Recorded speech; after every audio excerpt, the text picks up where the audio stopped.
พี่น้อยจากถ่ายสบายดีเบิดสู่ผู้สู่คนเด้อพี่น้อย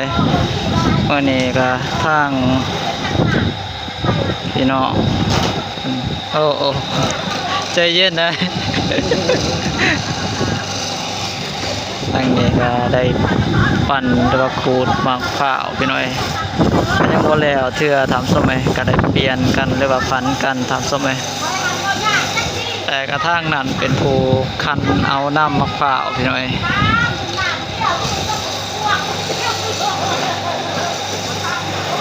คนแหละทำสมัย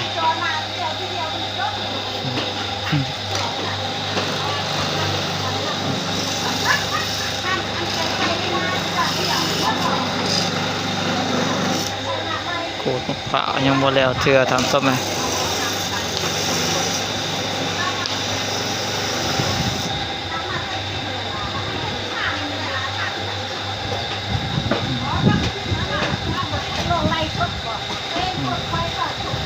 บ่เห็นดอก